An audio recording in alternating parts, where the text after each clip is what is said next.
Gentlemen, welcome to Drux Milan Unboxing. What a bumper weekend of boxing we got ahead of us. We've got the return of a bronze bomber Deontay Wilder Saturday in America.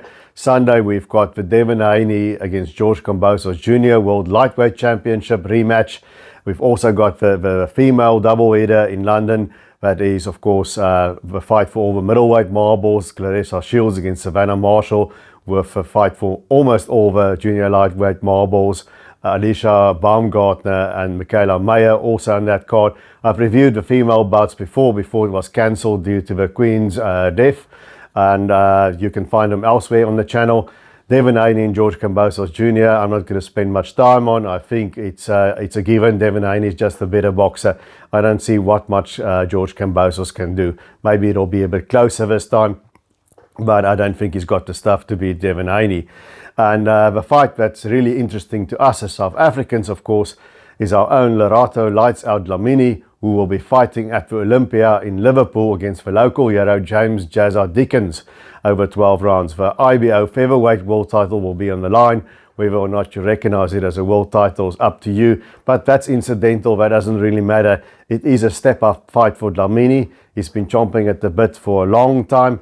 It is a fight that's going to show us if he's truly world-class, if he can go all the way, because Jazza Dickens is a more experienced guy. 31 wins, 4 losses, 12 of them by way of knockout. He's been there, I want to say done that, not quite done that, but he tried doing that and he wasn't quite successful. Among his 4 losses, there is one against Thomas Patrick Ward. He's a UK countryman who's still undefeated. His first challenge to the great Cuban Guillermo Rigondeaux, he lost that by TKO. And then there's 2 losses to Kid Galahad, which was, the second loss was his last loss, what was a challenge for the IBF World Featherweight title, and he got stopped late by Kid Galahad. He's since returned to the win column. Now, for Jazza Dickens, he's a guy who can fight several ways. He can stand back and he can box and he can make you walk into punches like he did in his last fight. But he also has some good wins against Lee Wood and who's the current WBA featherweight titleist. Against Wood, he was aggressive, he was a swarming pressure fighter, he kept on him. I think that's his preferred style of fighting, that's where he's better at. He's not a one and done puncher, but he was hurt himself against Wood, and he also hurt Wood quite badly with some shots. So he's got enough power to keep you honest. I suspect the less knockouts is because, as usually is the case, he's competed at a higher level. But he's got enough power to keep you honest. You can't just walk through him. Now, also with Jazza Dickens, he's got 2 different styles that he can fight. There's some versatility to him.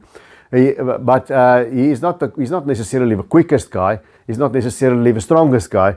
And his face also doesn't hold up well. He cuts rather easily, and he's had some facial damage through his career. He's maybe closer to the end of his career than the beginning. He's been through a lot of wars. He's got a lot more miles on the clock than Lerato Dlamini, who's 18-1 with 10 knockouts.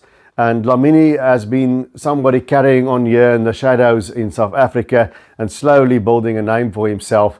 He lost his pro debut. People forget a lot of other fighters lost their pro debut. Bernard Hopkins, the great Bernard Hopkins, and I think DJ Creel was one of them.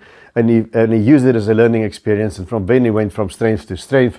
He broke through when he knocked out an undefeated prospect whom he wasn't favoured to beat, Senatemba Bum, years back. Then he parlayed that into a points victory over the former WBA featherweight world champion and Chris John conqueror, Simpiwe Vecheka. And in the UAE a few years back, he also scored a signature win over another undefeated prospect that he wasn't favoured to beat, Dave Penalosa from the Philippines. Now, Penalosa was a southpaw, just like Jazza Dickens. Jazza Dickens is a southpaw too, so the experience will serve Lerato well. And he boxed well against Penalosa. He neutralized that powerful southpaw left that Penalosa had. He kept him turning and he kept picking him off behind the jab, weathered the storm here and there.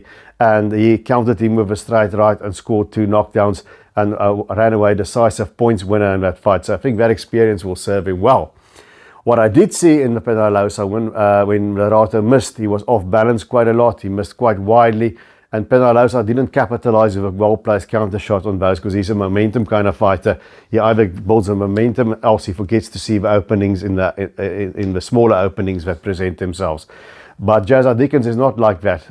Like Lerato can box, he can also stand and fight. Usually he starts by boxing, and then when he feels comfortable, he starts fighting, and he's a great body puncher. 2 weeks ago, he won his last fight with a body shot. Luckily, there's no real punishment in that fight on his side, so he's got a very quick turnover here against Dickens. So he'll be fit, he'll be prepared. Let's hope he's not overtrained, but he's got Colin knife, and I doubt that he will be. But he's going to have to be a bit tighter against Jazza Dickens, because if you make wide shots and they miss and you throw yourself off balance, Dickens will hit you with a counter shot like he did in his last fight that he won. In that sense, he's different than Dave Penaloza. Maybe not such a dangerous puncher, but he can time you on a shot. He's a wily sort of veteran. But I've noticed in Lerato's last few fights, I've been at ringside for 2 of them. He seems to be a lot tighter. He's tightened up the gaps that we saw in that great win over Penaloza. So I feel quite confident about Lerato Dlamini's chances. He'll be an underdog because he'll be in Dickens' hometown. Of course, you got to worry again if he's going to get a good shake on the judges' card. So for Lerato Dlamini, he's just going to have to box for Southpaw Dickens for a while. He's going to have to pump his jab. He's going to have to hit him with shots from outside. He's going to have to work the body from wherever he's got a chance. And he's got to make those wheels that's got less tread on them than his wheels does. He has to make those wheels of Dickens spin a bit harder and wear down the more experienced man and see if he can stop him late, because he has to win decisively in Liverpool. As for Dickens, I don't think they're the same height. I don't know what Lerato's reach is. I'm guessing they're about the same. It's not a significant advantage. Dickens, I think he's got to dictate the pace. He's going to have to fight like he did in what I think was his best victory over current WBA champion Lee Wood, where he grounded out a majority decision. He's going to have to turn it into a war. He's going to have to stay close to Lerato. He's going to have to make him uncomfortable, because Lerato needs a bit of distance to work from, and then he'll go on the inside when he feels comfortable. So for Dickens, he's got to fight the type of fight that made him popular over the years. I don't think he should stand and box from a distance with Lerato Dlamini. He's got to bring the pressure and make the South African uncomfortable. Who's going to win this fight? I'm backing the South African in this, not just because I am South African. I just think Lerato Dlamini is underrated. He's improved incrementally over the years. And I think this is the right kind of fight at the right time for him. Never mind the IBO belt. Jazza Dickens is the right kind of fighter at the right time. It's a tough veteran, but it's a guy that has a lot of tough fights. And I think Dlamini may just be there at the right time, because if he's going to go all the way, if he's world class, then he has to take care of Jazza Dickens, and I think he will. So I'm picking Lerato Dlamini by a late round stoppage, somewhere between 10 and 12, because Dickens has a history of cutting. His face doesn't hold up too well anymore.